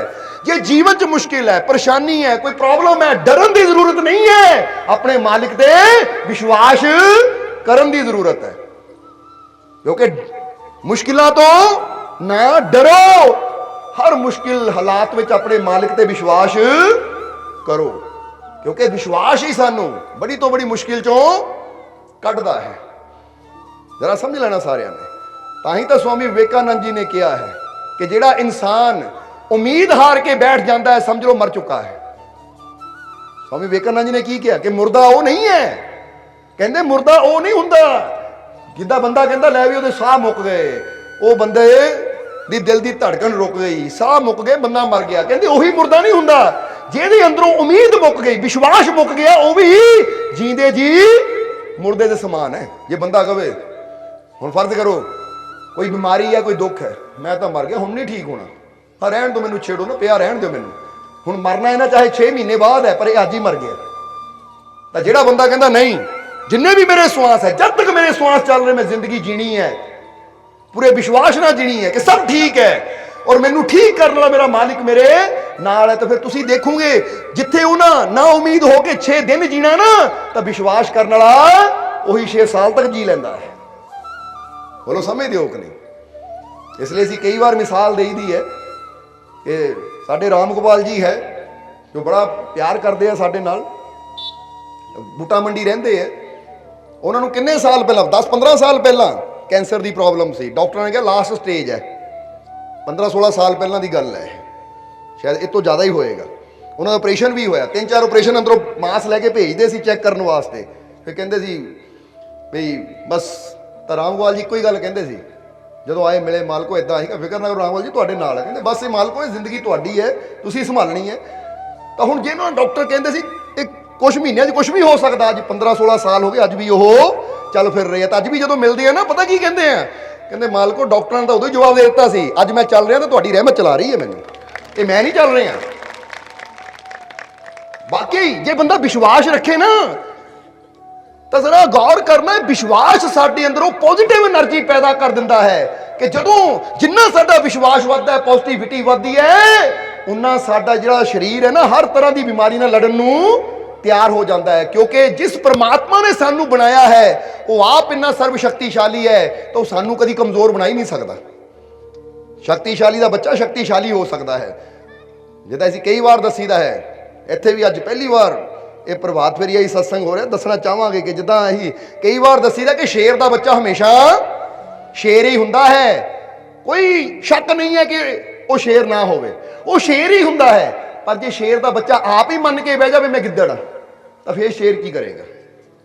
ਤੁਸੀਂ ਪਰਮਾਤਮਾ ਦਾ ਅੰਸ਼ ਹੋ, ਪਰਮਾਤਮਾ ਦੇ ਰੂਪ ਹੋ, ਉਹਦੇ ਨੂਰ ਤੋਂ ਬਣੇ ਹੋ, ਤੁਸੀਂ ਕਮਜ਼ੋਰ ਨਹੀਂ ਹੋ। ਉਹ ਪਰਮਾਤਮਾ ਦੀ ਹਰ ਸ਼ਕਤੀ ਤੁਹਾਡੇ ਅੰਦਰ ਸਮਾਈ ਹੋਈ ਹੈ। ਪਰ ਜੇ ਤੁਸੀਂ ਮੰਨ ਕੇ ਬਹਿ ਜਾਓ ਕਿ ਮੈਂ ਤਾਂ ਹਾਂ ਹੀ ਕਮਜ਼ੋਰ, ਮੈਂ ਤਾਂ ਕੁਝ ਕਰ ਹੀ ਨਹੀਂ ਸਕਦਾ, ਤਾਂ ਫਿਰ ਉੱਥੇ ਦੋਸ਼ ਕਿਹਦਾ ਹੈ? ਇਹਨੂੰ ਕਹਿੰਦੇ ਆ ਵਿਵੇਕਾਨੰਦ ਜੀ ਕਿ ਇੱਕ ਮਰਨਾ ਉਹ ਹੁੰਦਾ ਹੈ ਜਦੋਂ ਸਾਹ ਮੁੱਕਦੇ ਆ, ਉਹੀ ਮਰਨਾ ਨਹੀਂ ਹੁੰਦਾ। ਇਹ ਵੀ ਮਰਨਾ ਜਦੋਂ ਅਸੀਂ ਆਪਣੀ ਆਸ, ਆਪਣੀ ਉਮੀਦ, ਆਪਣੇ ਵਿਸ਼ਵਾਸ ਨੂੰ ਛੱਡ ਦਿੰਦੇ ਆ ਨਾ, ਉਹ ਵੀ ਇੱਕ ਮ੍ਰਿਤਿੂ ਹੈ, ਉਹ ਵੀ ਇੱਕ ਮੌਤ ਹੈ। ਇਸ ਲਈ ਜੀਵਨ 'ਚ ਹਾਲਾਤ ਚਾਹੇ ਜੈਸੇ ਮਰਜ਼ੀ ਹੋਣ, ਕਦੀ ਆਪਣੇ ਵਿਸ਼ਵਾਸ ਨੂੰ ਖੋਵੋ ਨਾ। ਕਿਉਂਕਿ ਮਾਈਕਲ ਐਂਜਲੋ ਨੇ ਜਦੋਂ ਪੱਥਰ ਨੂੰ ਦੇਖਿਆ, ਦੁਕਾਨਦਾਰ ਨੂੰ ਕਿਹਾ ਇਹ ਮੂਰਤੀ, ਇਹ ਪੱਥਰ ਮੈਨੂੰ ਚਾਹੀਦਾ ਹੈ। ਕਿੰਨੇ ਦਾ? ਦੁਕਾਨਦਾਰ ਕਹਿੰਦਾ ਮਾਰੇ ਮੁਫਤ 'ਚ ਲੈ ਜਾਓ, ਬੇਕਾਰ ਪੱਥਰ ਹੈ। ਜਦੋਂ ਬੇਕਾਰ ਕਿਹਾ, ਮਾਈਕਲ ਐਂਜਲੋ ਸੋਚ 'ਚ ਪੈ ਗਏ, ਕਹਿੰਦੇ ਕਿ ਬੇਕਾਰ ਹੈ, ਕੋਈ ਗੱਲ ਨਹੀਂ। ਉਸ ਲਈ ਉਹਨਾਂ ਦੁਕਾਨਦਾਰ ਨੂੰ ਕਿਹਾ ਠੀਕ ਹੈ, ਫਿਰ ਮੈਂ ਅੱਜ ਹੀ ਇਹਨੂੰ ਲੈ ਜਾਂਦਾ ਹਾਂ। ਨੌਕਰਾਂ ਨੂੰ ਕਹਿ ਕੇ ਦੁਕਾਨਦਾਰ ਨੇ ਉਹ ਪੱਥਰ ਚੁਕਵਾਇਆ ਔਰ ਮਾਈਕਲ ਐਂਜਲੋ ਜਿੱਥੇ ਚਾਹੁੰਦੇ ਸੀ ਉੱਥੇ ਪਹੁੰਚਾ ਦਿੱਤਾ। 6 ਮਹੀਨੇ ਮਾਈਕਲ ਐਂਜਲੋ ਮਿਹਨਤ ਕਰਦੇ ਰਹੇ, 6 ਮਹੀਨੇ, ਸਾਲ, ਯਾਨੀ ਮਿਹਨਤ ਕੀਤੀ ਪੂਰੀ। ਜਦੋਂ ਉਹ ਪੱਥਰ ਬਣ ਕੇ ਤਿਆਰ ਹੋ ਗਿਆ ਤਾਂ ਫਿਰ ਮਾਈਕਲ ਐਂਜਲੋ ਨੇ ਨਿਯੋਤਾ ਭੇਜਿਆ ਸਾਰਿਆਂ ਨੂੰ, ਉਹ ਦੁਕਾਨਦਾਰ ਨੂੰ ਵੀ ਬੁਲਾਇਆ, ਉਹ ਦੁਕਾਨਦਾਰ ਨੂੰ ਵੀ ਬੁਲਾਇਆ। ਜਦੋਂ ਆਏ ਉਹ ਪਰਦਾ ਚੱਕਿਆ ਗਿਆ, ਦੇਖ ਕੇ ਹੈਰਾਨ ਰਹਿ ਗਏ, ਇੰਨੀ ਸੋਹਣੀ ਪ੍ਰਤਿਮਾ। ਉਹ ਪ੍ਰਤਿਮਾ ਕਿਹੜੀ ਸੀ? ਕਿ ਮਰੀਅਮ ਬੈਠੀ ਹੋਈ ਹੈ, ਮਰੀਅਮ ਜੋ ਜੀਸਸ ਕ੍ਰਾਈਸਟ ਦੀ ਮਾਤਾ ਹੈ, ਉਹ ਬੈਠੀ ਹੋਈ ਹੈ ਤਾਂ ਜੀਸਸ ਕ੍ਰਾਈਸਟ ਉਹਦੀ ਗੋਦ ਵਿੱਚ ਲੇਟੇ ਹੋਏ ਹੈ, ਜਿੱਦਾਂ ਮਾਂ ਦੀ ਗੋਦ ਵਿੱਚ ਬੱਚਾ ਲੇਟਿਆ ਹੋਇਆ ਹੈ ਏਦਾਂ। ਜਿਸਲੇ ਦੇਖਿਆ ਲੋਕਾਂ ਨੇ ਹੈਰਾਨ ਰਹਿ ਗਏ, ਇੰਨੀ ਸੁੰਦਰ ਪ੍ਰਤਿਮਾ ਜੀਸਸ ਕ੍ਰਾਈਸਟ ਦੀ, ਯਿਸੂ ਮਸੀਹ ਦੀ, ਨਾਲ ਉਹਨਾਂ ਦੀ ਮਾਤਾ ਜੀ। ਸਾਰਿਆਂ ਨੇ ਕਿਹਾ ਬੜੀ ਬੜੀ ਸੁੰਦਰ ਪ੍ਰਤਿਮਾ, ਬੜੀ ਸੁੰਦਰ ਪ੍ਰਤਿਮਾ ਹੈ। ਤਾਂ ਉਸ ਵੇਲੇ ਉਹ ਦੁਕਾਨਦਾਰ ਨੇ ਵੀ ਦੇਖਿਆ, ਕਹਿੰਦਾ ਮਹਾਰਾਜ ਬੜੀ ਸੋਹਣੀ ਪ੍ਰਤਿਮਾ ਹੈ, ਬੜਾ ਸੁੰਦਰ ਪੱਥਰ ਹੈ। ਉਹਨੂੰ ਨਹੀਂ ਪਤਾ ਇਹ ਉਹੀ ਪੱਥਰ ਹੈ, ਕਹਿੰਦੇ ਬੜਾ ਹੀ ਸੁੰਦਰ ਪ੍ਰਤਿਮਾ ਬਣਾਈ ਹੈ। ਤਾਂ ਉਸ ਲਈ ਮਾਈਕਲ ਐਂਜਲੋ ਨੇ ਕਿਹਾ ਉਸ ਦੁਕਾਨਦਾਰ ਨੂੰ, ਸ਼ੌਪਕੀਪਰ ਨੂੰ, ਤੈਨੂੰ ਪਤਾ ਹੈ ਪੱਥਰ ਕਿਹੜਾ ਹੈ? ਇਹ ਉਹੀ ਪੱਥਰ ਹੈ ਜਿਹਨੂੰ ਤੂੰ ਕਹਿੰਦਾ ਸੀ ਬੇਕਾਰ ਹੈ, ਮੁਫਤ 'ਚ ਲੈ ਜਾਓ। ਜ਼ਰਾ ਗੌਰ ਕਰਨਾ, ਇਹ ਉਹੀ ਪੱਥਰ ਹੈ। ਜਦੋਂ ਤੂੰ ਇਹਨੂੰ ਦੇਖ ਰਿਹਾ ਸੀ, ਤੂੰ ਬੇਕਾਰ ਕਹਿ ਰਿਹਾ ਸੀ, ਤੇ ਮੈਂ ਉਸੇ ਵੇਲੇ ਇਹਦੇ ਅੰਦਰ ਦੇਖ ਲਿਆ ਸੀ ਕਿ ਇਹਦੇ ਅੰਦਰੋਂ ਇਹ ਜੀਸਸ ਕ੍ਰਾਈਸਟ ਦੀ ਤਾਂ ਮਦਰ ਮੈਰੀ ਦੀ ਤਸਵੀਰ ਬਣ ਸਕਦੀ ਹੈ, ਪ੍ਰਤਿਮਾ ਬਣ ਸਕਦੀ ਹੈ। ਕਿਉਂਕਿ ਦੇਖਣ ਵਾਲੇ ਤਾਂ, ਜਿੱਦਾਂ ਹੁਣ ਤੁਸੀਂ ਕਿਸੇ ਨਾ ਨਕਸ਼ੇ ਬਣਾਉਣ ਵਾਲੇ ਨੂੰ ਆਪਣੇ ਪਲਾਟ ਤੇ ਲੈ ਜਾਓ ਕਿ ਭਾਈ ਇੱਥੇ ਮਕਾਨ ਬਣਾਉਣਾ, ਨਕਸ਼ਾ ਬਣਾ ਦੇ, ਉਹ ਪਲਾਟ ਨੂੰ ਦੇਖ ਕੇ ਹੀ ਨਾ ਪਹਿਲੇ ਹੀ ਮਾਈਂਡ ਵਿੱਚ ਸੋਚ ਲੈਂਦਾ ਕਿਚਨ ਕਿੱਥੇ ਹੋਣੀ ਹੈ, ਡਰਾਇੰਗ ਰੂਮ ਕਿੱਥੇ ਹੋਣਾ, ਬੈਡਰੂਮ ਕਿੱਥੇ ਹੋਣਾ, ਬਾਥਰੂਮ ਕਿੱਥੇ ਹੋਣਾ, ਪਹਿਲੇ ਹੀ ਉਹਦੇ ਮਾਈਂਡ ਵਿੱਚ ਬਣ ਜਾਂਦਾ। ਫਿਰ ਉਹ ਕਾਗਜ਼ ਤੇ ਲਕੀਰਾਂ ਖਿੱਚਣੀਆਂ ਸ਼ੁਰੂ ਕਰ ਦਿੰਦਾ ਹੈ। ਬੰਦੇ ਨੂੰ ਬਾਅਦ ਚੋਂ ਨਜ਼ਰ ਆਉਂਦਾ ਹੈ ਜਦੋਂ ਬਣਦਾ ਹੈ, ਪਰ ਉਹਨੂੰ ਪਹਿਲੇ ਹੀ ਇਮੇਜਿਨ ਆ ਜਾਂਦਾ ਹੈ, ਇਮੇਜਿਨੇਸ਼ਨ। ਉਹ ਪਹਿਲੇ ਹੀ ਦੇਖ ਲੈਂਦਾ ਕਿੱਥੇ ਕਿਹੜੀ ਚੀਜ਼ ਬਣਨੀ ਹੈ, ਕਿੱਥੇ ਬੈੱਡ ਰੱਖਿਆ ਜਾਏਗਾ, ਸੋਫਾ ਰੱਖਿਆ, ਕਿੱਦਾਂ ਸੋਹਣਾ ਲੱਗੇਗਾ, ਉਹਨੂੰ ਸਭ ਕੁਝ ਪਹਿਲੇ ਹੀ ਸੋਚ ਲੈਂਦਾ ਹੈ ਆਪਣੇ ਮਾਈਂਡ ਅੰਦਰ। ਇਹਨੂੰ ਕਹਿੰਦੇ ਪਹਿਲੇ ਵਿਜ਼ਨ ਕਰ ਲੈਂਦਾ ਹੈ, ਦੇਖ ਲੈਂਦਾ ਹੈ। ਇਹਨੂੰ ਕਹਿੰਦੇ ਦੂਰਦਰਸ਼ੀ। ਦੂਰਦਰਸ਼ੀ ਦਾ ਮਤਲਬ ਕੀ ਹੁੰਦਾ ਹੈ? ਕਿ ਜਿਹੜਾ ਅੱਜ ਨਹੀਂ ਹੈ ਪਰ ਉਹ ਚੀਜ਼ ਨੂੰ ਪਹਿਲੇ ਹੀ ਦੇਖ ਲਵੇ। ਤਾਂ ਹੀ ਤਾਂ ਕਿਹਾ ਜਾਂਦਾ ਹੈ ਕਿ ਵਿਸ਼ਵਾਸ ਸਾਨੂੰ ਉੱਥੇ ਲੈ ਜਾਂਦਾ ਹੈ ਜਿੱਥੇ ਜੋ ਅੱਜ ਸਾਨੂੰ ਨਜ਼ਰ ਨਹੀਂ ਨਾ ਆ ਰਿਹਾ, ਜਿੱਥੇ ਅਸੀਂ ਪਹੁੰਚਣਾ ਚਾਹੁੰਦੇ ਹਾਂ, ਜੋ ਅੱਜ ਸਾਡੇ ਕੋਲ ਨਹੀਂ ਹੈ। ਵਿਸ਼ਵਾਸ ਕਰਾਂਗੇ ਤਾਂ ਵਿਸ਼ਵਾਸ ਸਾਨੂੰ ਉੱਥੇ ਲੈ ਜਾਏਗਾ ਜਿੱਥੇ ਅਸੀਂ ਜਾਣਾ ਚਾਹੁੰਦੇ ਹਾਂ। ਇਹ ਵਿਸ਼ਵਾਸ ਹੈ। ਜਿੱਦਾਂ ਕਈ ਵਾਰ ਦੱਸੀਦਾ ਕਿ ਬੱਚਾ ਸੋਚਦਾ ਮੈਂ ਡਾਕਟਰ ਬਣਨਾ, ਹਾਲੇ ਤਾਂ ਪਹਿਲੀ 'ਚ ਪੜ੍ਹ ਰਿਹਾ, ਦੂਜੀ 'ਚ ਪੜ੍ਹ ਰਿਹਾ ਹੈ, ਪਰ ਉਹਦਾ ਵਿਸ਼ਵਾਸ ਮੈਂ ਬਣਨਾ ਹੈ। ਉਹ ਵਿਸ਼ਵਾਸ ਨਾਲ ਮਿਹਨਤ ਕਰਦਾ ਚਲਾ ਜਾਂਦਾ ਤੇ ਇੱਕ ਦਿਨ ਉੱਥੇ ਕੁਰਸੀ ਤੱਕ ਪਹੁੰਚ ਵੀ ਜਾਂਦਾ ਕਿ ਭਾਈ ਮੈਂ ਵਿਸ਼ਵਾਸ ਕੀਤਾ ਸੀ, ਅੱਜ ਬਣ ਗਿਆ। ਸੋ ਇਹ ਦੱਸਣਾ ਚਾਹੁੰਦੇ ਵਿਸ਼ਵਾਸ ਬਹੁਤ ਬੜੀ ਤਾਕਤ ਹੈ ਜੋ ਸਾਨੂੰ ਹਰ ਦੁੱਖ ਚੋਂ, ਹਰ ਮੁਸ਼ਕਿਲ ਚੋਂ ਕੱਢਦੀ ਹੈ। ਔਰ ਇਹ ਕੰਮ ਜੋ ਮਾਈਕਲ ਐਂਜਲੋ ਦਾ ਸੀ ਨਾ, ਮੂਰਤੀਕਾਰ ਦਾ ਕੰਮ ਸੀ ਕਿ ਪੱਥਰ ਨੂੰ ਦੇਖ ਕੇ ਪਹਿਲੀ ਛਵੀ ਬਣਾ ਲਈ ਕਿ ਇਹਦੇ ਅੰਦਰੋਂ ਕੀ ਪ੍ਰਗਟ ਹੋ ਸਕਦਾ ਹੈ। ਇਸੇ ਤਰ੍ਹਾਂ ਬੁੱਲੇ ਸ਼ਾਹ ਕਹਿੰਦੇ ਹੈ ਕਿ ਜੋ ਜਾਰੀ ਜਗ ਦੇ ਨਾਲ ਲਾਵੇ ਉਹ ਦਰ ਦਰ ਧੱਕੇ ਖਾਵੇਗੀ, ਕਰ ਇਸ਼ਕ ਫਕੀਰਾਂ ਨਾਲ ਰੂਹੇ ਤੇਰੀ ਗੱਲ ਵਿਗੜੀ। ਇਹ ਵਿਗੜੀਆਂ ਗੱਲਾਂ ਕਦੋਂ ਬਣਨਗੀਆਂ? ਜਦੋਂ ਫਕੀਰਾਂ ਦੇ ਨਾਲ। ਹੁਣ ਇੱਕ ਪੱਥਰ ਦੇ ਨਾਲ ਯਾਰੀ ਲਾਏਗਾ ਤਾਂ ਪੱਥਰ ਹੀ ਰਹਿਣਾ ਹੈ, ਪਰ ਉਹ ਪੱਥਰ ਮੂਰਤੀਕਾਰ ਨਾਲ ਯਾਰੀ ਲਾਏਗਾ ਤਾਂ ਪੱਥਰ ਤੋਂ ਭਗਵਾਨ ਦੀ ਪ੍ਰਤਿਮਾ ਬਣ ਜਾਏਗਾ, ਯਾਨੀ ਉਹਦੀ ਕੀਮਤ ਪੈ ਜਾਏਗੀ। ਤਾਂ ਹੀ ਤਾਂ ਕਹਿੰਦੇ ਨਾ ਮੈਂ ਨੀਵਾਂ ਮੇਰਾ ਮੁਰਸ਼ਦ ਉੱਚਾ, ਉੱਚਿਆਂ ਦੇ ਸੰਗ ਲਾਈ। ਉੱਚਿਆਂ ਨਾਲ ਲਾਵਾਂਗੇ ਤਾਂ ਫੇਰ ਹੀ ਉੱਚੇ ਸਾਨੂੰ ਵੀ ਉੱਚੀ ਜਗ੍ਹਾ ਲੈ ਜਾਣਗੇ। ਤਾਂ ਜੇ ਯਾਰੀ ਆਪਣੇ ਤੋਂ ਨੀਵਿਆਂ ਨਾਲ ਲਾਵਾਂਗੇ ਤਾਂ ਜੇ ਅਸੀਂ ਉੱਚੇ ਨਾ ਉਹਨਾਂ ਸਾਨੂੰ ਵੀ ਥੱਲੇ ਹੀ ਖਿੱਚਣਾ ਹੈ, ਕਿਉਂਕਿ ਜਿੱਦਾਂ ਦੇ ਸਾਡੇ ਯਾਰ ਹੋਣੇ ਆ ਉਦਾਂ ਦਾ ਸਾਡਾ ਜੀਵਨ ਹੋਣਾ ਹੈ। ਤੁਸੀਂ ਕਦੀ ਗੌਰ ਕਰਨਾ, ਕਦੀ ਵਿਚਾਰ ਕਰਕੇ ਦੇਖਣਾ ਕਿ ਜਿਹੜਾ ਨਸ਼ਾ ਕਰਨ ਵਾਲਾ ਨਾ ਉਹਦੇ ਜ਼ਿਆਦਾ ਯਾਰ ਅਮਲੀ ਹੋਣਗੇ, ਤਾਂ ਜਿਹੜਾ ਬੰਦਾ ਨਾ ਫਿੱਟ ਹੈ ਐਕਸਰਸਾਈਜ਼ ਕਰਨ ਵਾਲਾ ਉਹਦੇ ਜ਼ਿਆਦਾ ਯਾਰ ਦੋ ਜਿਮ ਜਾਣ ਵਾਲੇ ਹੋਣਗੇ, ਉਹਨਾਂ ਨਾਲ ਹੀ ਗਰੁੱਪ ਹੋਏਗਾ। ਚੱਲ ਬਈ ਐਕਸਰਸਾਈਜ਼ ਕਰਨੀ ਹੈ, ਰਨਿੰਗ ਕਰਨੀ ਹੈ, ਦੌੜਨ ਜਾਣਾ ਹੈ। ਦੌੜਨ ਜਾਣ ਵਾਲੇ ਦਾ ਆਪਣਾ ਗਰੁੱਪ ਹੁੰਦਾ ਹੈ, ਤਾਂ ਭੰਗ ਪੀਣ ਵਾਲਿਆਂ ਦਾ ਆਪਣਾ ਗਰੁੱਪ ਹੁੰਦਾ ਹੈ। ਗਰੁੱਪ ਬਣੇ ਹੋਏ ਹੁੰਦੇ ਕਿਉਂਕਿ ਜਿੱਦਾਂ ਦੀ ਯਾਰੀ ਹੈ ਸੰਗਤ ਵੀ ਫਿਰ ਉਦਾਂ ਦੀ ਹੋਣੀ ਹੈ। ਹੁਣ ਇਹ ਸੋਚ ਕੇ ਅਸੀਂ ਯਾਰੀ ਲਾਣੀ ਕਿ ਜੇ ਮੈਂ ਆਪਣੇ ਜੀਵਨ ਨੂੰ ਉਠਾਣਾ ਆ ਤਾਂ ਮੇਰੀ ਯਾਰੀ ਉੱਚਿਆਂ ਨਾਲ ਲੱਗਣੀ ਚਾਹੀਦੀ ਹੈ, ਜੋ ਮੈਨੂੰ ਉੱਚੇ ਵਿਚਾਰ ਦੇਣ, ਜੋ ਮੈਨੂੰ ਉੱਚੇ ਵਿਚਾਰ ਦੇਣ, ਉੱਚੀ ਸਮਝ ਦੇਣ, ਜੋ ਮੇਰੀਆਂ ਕਮੀਆਂ ਨੂੰ ਸਮਝ ਕੇ ਉਹਨਾਂ ਕਮੀਆਂ ਨੂੰ ਦੂਰ ਕਰਨ। ਇਸ ਲਈ ਫਿਰ ਕਹਾਂਗੇ ਕਿ ਜੋ ਜਾਰੀ ਜਗ ਦੇ ਨਾਲ ਲਾਵੇ ਉਹ ਦਰ ਦਰ ਧੱਕੇ ਖਾਵੇਗੀ, ਕਰ ਇਸ਼ਕ ਫਕੀਰਾਂ ਨਾਲ ਰੂਹੇ ਤੇਰੀ ਗੱਲ ਵਿਗੜੀ ਬਣ ਜਾਵੇਗੀ। ਜੇ ਵਿਗੜੀਆਂ ਬਣਾਉਣੀਆਂ ਨਾ ਗੱਲਾਂ ਤਾਂ ਫਿਰ ਫਕੀਰਾਂ ਰੱਬ ਦੇ ਪਿਆਰਿਆਂ ਨਾਲ ਯਾਰੀ ਲਾਈਏ, ਉੱਚਿਆਂ ਨਾਲ ਯਾਰੀ ਲਾਈਏ। ਸਮਝਦੇ ਹੋ ਕਿ ਨਹੀਂ? ਇਸੇ ਕਹਿੰਦੇ ਕਦੀ ਬੰਦ ਅੱਖੀਆਂ ਕਰ ਸੋਚੀ ਤੂੰ ਕੀ ਲੱਭਣਾ ਜਗ ਦੀਆਂ ਯਾਰੀਆਂ ਤੋਂ, ਲਾ ਯਾਰੀ ਨਾਲ ਫਕੀਰਾਂ ਦੇ ਤੇ ਆਪਣੀ ਮੰਜ਼ਿਲ ਪਾਵੇਂਗੀ। ਜੇ ਤੇਰੀ ਕੋਈ ਮੰਜ਼ਿਲ ਹੈ ਨਾ, ਤੇਰਾ ਕੋਈ ਸੁਪਨਾ ਹੈ, ਚਾਹੇ ਰੂਹਾਨੀਅਤ ਦਾ ਚਾਹੇ ਦੁਨਿਆਵੀ ਹੈ, ਦੁਨਿਆਵੀ ਸੁਪਨਾ ਮੈਂ ਕਾਮਯਾਬ ਹੋਣਾ ਚਾਹੁੰਦਾ, ਮੈਂ ਸਫਲ ਹੋਣਾ ਚਾਹੁੰਦਾ, ਮੈਂ ਉਹ ਕੰਟਰੀ ਜਾਣਾ ਚਾਹੁੰਦਾ, ਮੈਂ ਇਦਾਂ ਹੋਣਾ ਚਾਹੁੰਦਾ ਹਾਂ, ਕਿ ਜੇ ਕੋਈ ਵੀ ਤੇਰਾ ਸੁਪਨਾ ਹੈ ਤਾਂ ਫਿਰ ਕਹਿੰਦੇ ਉਹ ਰੱਬ ਦੇ ਪਿਆਰਿਆਂ ਨਾਲ ਯਾਰੀ ਲਾਏਗਾ। ਤਾਂ ਇਹ ਗੱਲ ਯਾਦ ਰੱਖੋ, ਜਦੋਂ ਰੱਬ ਦੇ ਪਿਆਰਿਆਂ ਨਾਲ ਯਾਰੀ ਲਾਂਦਾ ਤਾਂ ਬੰਦੇ ਦਾ ਹਰ ਸੁਪਨਾ ਪੂਰਾ ਹੁੰਦਾ ਚਲਾ ਜਾਂਦਾ। ਕਿਉਂ? ਕਿਉਂਕਿ ਜਦੋਂ ਰੱਬ ਦੇ ਪਿਆਰਿਆਂ ਨਾਲ ਯਾਰੀ ਲੱਗਦੀ ਹੈ ਤਾਂ ਰੱਬ ਵੀ ਉਹਦੀਆਂ ਰਹਿਮਤਾਂ ਵੀ ਹਰ ਕਦਮ ਤੇ ਬੰਦੇ ਨੂੰ ਸੰਭਾਲਦੀਆਂ। ਬੋਲੋ ਸਮਝਦੇ ਹੋ ਕਿ ਨਹੀਂ? ਇਸ ਲਈ ਟਾਈਮ ਕਾਫੀ ਹੋ ਗਿਆ, ਹੁਣ ਸਤਸੰਗ ਨੂੰ ਆਖਰਲੇ ਵਚਨਾਂ ਦੀ ਤਰਫ ਲੈ ਕੇ ਜਾਣਾ ਹੈ, ਕਿਉਂਕਿ ਬੱਚਿਆਂ ਨੇ ਕੁਝ ਸਕੂਲਾਂ 'ਚ ਵੀ ਜਾਣਾ ਹੈ। ਇਸ ਲਈ ਇਹ ਪ੍ਰਭਾਤ ਫੇਰੀ ਹੈ। ਫਿਰ ਕਦੀ ਮਾਲਕ ਨੇ ਚਾਹੇ ਸਤਸੰਗ ਵੀ ਹੋਏਗਾ, ਅੱਜ ਵੀ ਵੈਸੇ ਸਤਸੰਗ ਹੀ ਹੈ, ਕਿਉਂਕਿ ਹੁਣੇ ਪਰਿਵਾਰ ਨੇ ਅਸ਼ੋਕ ਨੇ ਅੰਦਰ ਬੇਨਤੀ ਕੀਤੀ ਮਾਲਕੋ ਸਾਲ 'ਚ 2 ਵਾਰ ਪ੍ਰਭਾਤ ਫੇਰੀਆਂ ਹੁੰਦੀਆਂ, ਮੈਨੂੰ 2 ਵਾਰ ਪ੍ਰਭਾਤ ਫੇਰੀਆਂ ਡੇਟ ਅੱਜ ਹੀ ਦੇ ਦਿਓ ਤਾਂ ਕਿ ਅਕਤੂਬਰ 'ਚ ਵੀ ਪ੍ਰਭਾਤ ਫੇਰੀ ਹੈ। ਠੀਕ ਕੋਈ ਨਹੀਂ, ਉਹ ਟਾਈਮ ਆਉਣ 'ਤੇ ਦੇ ਦੇਵਾਂਗੇ, ਟਾਈਮ ਆਉਣ 'ਤੇ ਦੇ ਦੇਵਾਂਗੇ, ਕਿਉਂਕਿ ਪਿਆਰ ਹੁੰਦਾ ਹੈ ਅੰਦਰ। ਇਸ ਲਈ ਹੁਣ ਅੱਜ ਹੀ ਇਹ ਬੁੱਲੇ ਸ਼ਾਹ ਦੀ ਗੱਲ ਤੇ ਇਹਨੂੰ ਸਮਝੀਏ ਤਾਂ ਫਿਰ ਸਤਸੰਗ ਨੂੰ ਸਮਾਪਤੀ ਤਰਫ ਲੈ ਕੇ ਚੱਲੀਏ ਕਿ ਲਾ ਯਾਰੀ ਨਾਲ ਫਕੀਰਾਂ ਦੇ ਤੇ ਆਪਣੀ ਮੰਜ਼ਿਲ ਪਾਵੇਂਗੀ। ਹੁਣ ਤੁਹਾਡੀ ਮੰਜ਼ਿਲ ਕੀ ਹੈ? ਸੋਚੋ ਆਪਣੇ ਅੰਦਰ, ਮੈਂ ਇੱਥੇ ਪਹੁੰਚਣਾ ਚਾਹੁੰਦਾ ਹਾਂ। ਸੋਚੋ ਪਹਿਲਾਂ, ਹੁਣ ਸੋਚ ਲਿਆ, ਹੁਣ ਇਹ ਦੇਖੋ, ਜਿੱਦਾਂ ਫਰਜ਼ ਕਰੋ ਇੱਕ ਬੰਦਾ ਸੋਚਦਾ ਹੈ, ਉਦਾਹਰਨ ਦੇ ਰਹੇ ਹਾਂ, ਇੱਕ ਬੰਦਾ ਸੋਚਦਾ ਹੈ ਕਿ ਭਾਈ ਮੈਂ ਕਿਸੇ ਨਾ ਬਾਹਰਲੀ ਕੰਟਰੀ ਜਾਣਾ ਹੈ, ਨਾਮ ਕੋਈ ਵੀ ਲੈ ਲਓ, ਇੰਗਲੈਂਡ ਲੈ ਲਓ, ਅਮੀਰ। ਹੁਣ ਬੰਦਾ ਸੋਚ ਕਿੱਦਾਂ ਜਾ ਰਿਹਾ? ਬੈਲ ਗੱਡੀ 'ਚ ਬਹਿ ਕੇ ਜਾ ਰਿਹਾ ਹੈ। ਭਾਈ ਇਹ ਲੈ ਜਾਏਗੀ ਤੈਨੂੰ? ਤੇਰੀ ਸੋਚ ਤਾਂ ਬਾਹਰ ਜਾਣ ਦੀ ਹੈ, ਪਰ ਬੈਠਾ ਤੂੰ ਬੈਲ ਗਾਡੀ 'ਚ ਹੈ। ਇਹਨਾਂ ਤੈਨੂੰ ਉੱਥੇ ਨਹੀਂ ਲੈ ਕੇ ਜਾਣਾ, ਕਿਉਂਕਿ ਜੇ ਸਾਡੀ ਮੰਜ਼ਿਲ ਵੱਡੀ ਹੈ ਨਾ, ਜਾਂ ਅਸੀਂ ਜਾਣਾ ਜਿੱਥੇ ਚਾਹੁੰਦੇ, ਇਹ ਦੇਖੋ ਜੋ ਮੈਂ ਕਰਮ ਕਰ ਰਿਹਾ, ਜੋ ਮੇਰੀਆਂ ਆਦਤਾਂ ਆ, ਕਿ ਇਹ ਮੈਨੂੰ ਉੱਥੇ ਪਹੁੰਚਾਉਣ ਵਾਲੀਆਂ ਹੈ ਜਾਂ ਮੇਰੀ ਲਾਈਫ ਨੂੰ ਪਿੱਛੇ ਕਰਨ ਵਾਲੀਆਂ ਹੈ। ਸਮਝਦੇ ਹੋ ਕਿ ਨਹੀਂ?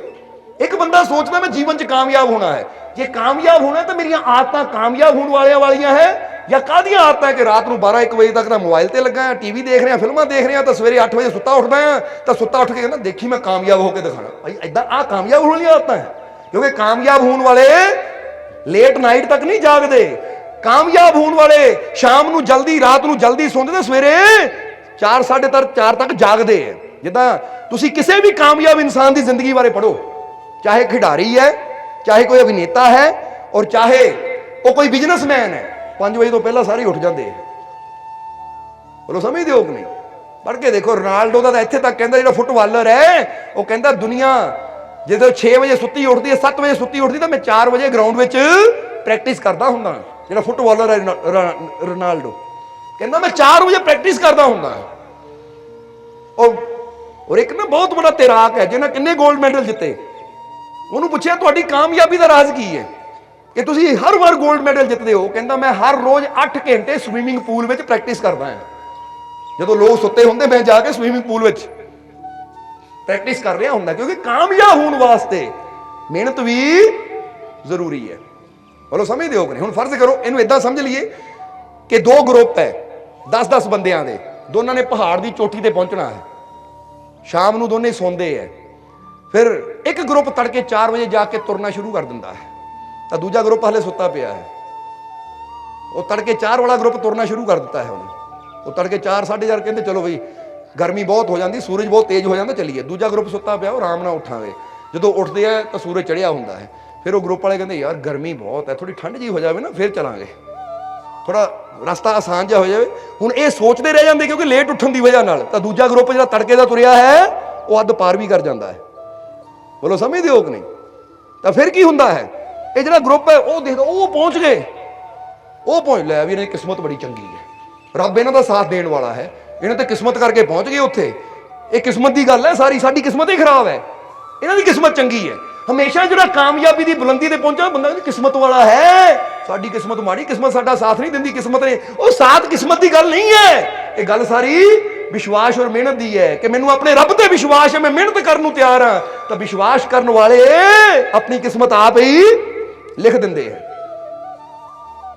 जिद्दां असीं परसों के सत्संग दस्सिया सी ना, इशारा किया सी कि जूं ही जरा हुण गौर करना, एक ख्वाहिशां दे फुल हुंदे ना कि जूं ही नहीं गिरते ख्वाहिशों के फूल झोली में, कर्मों की शाख को खुद ही हिलाना होगा। शाख यानी डाली, जैसी कोई फुल चाहते फल चाहते तो उदन ही मिल जाना सानू, वो वास्ते सानू डाली नूं हिलाना पैना या फल ते चोट करनी पैनी कि आ जा भाई, तोड़ना पैना उन्होंने, बैठिया बिठाया सोची जाइए मिल जा मिल जा मिल जा, तो इदा नहीं मिलना। यूं ही नहीं गिरते ख्वाहिशों के फूल झोली में, कर्मों की शाख को खुद ही हिलाना होगा। कुछ नहीं होगा कोसने से किस्मत को, अपनी किस्मत का दिया खुद ही जलाना होगा। एक किस्मत नूं कोसना कुछ नहीं होना, मेरी किस्मत माड़ी सी तां मैं तरक्की नहीं कर पाया, मेरी किस्मत इदां सी तां नहीं मैनूं कामयाबी मिली, ओहदी किस्मत चंगी सी वो चढ़ गया चढ़ाई, तो मेरी किस्मत माड़ी है मैं इत्थे बैठा रह गया। वो किस्मत नहीं, उन्होंने सही समय सही शुरुआत की तो कामयाब हो गए, और तू सही समय सुता पिया सी, तू मेहनत ही नहीं की, तो फिर तू कामयाब किद्दां हो सकता है? हुण एक बच्चा अच्छे नंबर लैके पास हो जाता है क्योंकि सही समय जागदा है, मेहनत करता, तो एक बच्चा वो मेहनत करते समय सुता हुंदा है, मेहनत करन दे समय खेडदा हुंदा है, मेहनत करन दे समय मोबाइल लेके बैठा हुंदा है, एक दूजे नूं मैसेज सेंड करता है, तो फिर वो की कहंदा है ओहदी तो किस्मत चंगी सी तां पास हो गया, मेरी किस्मत ही माड़ी है। जरा समझना सारिਆਂ ने, कई बच्चे पता की कह दिंदे आ, कई फेल तां हो गए क्योंकि सवाल बड़े औखे सी। अच्छा जे सवाल औखे हुंदे तो बाकी बच्चे पास किद्दां हो गए, तू ही क्यों फेल होया? सवाल औखे नहीं सी, दरअसल तेरी तैयारी नहीं सी। जे तू भी तैयारी की हुंदी, जिहड़ा तैयार बंदा होवे ना उहदे वास्ते औखा काम भी सौखा हो जाता प्रैक्टिस करन नाल, तो जिहड़ा तैयारी ना करे उन्होंने तो फिर सौखा काम भी औखा ही लगता है। लगता कि नहीं? नींद आ रही है?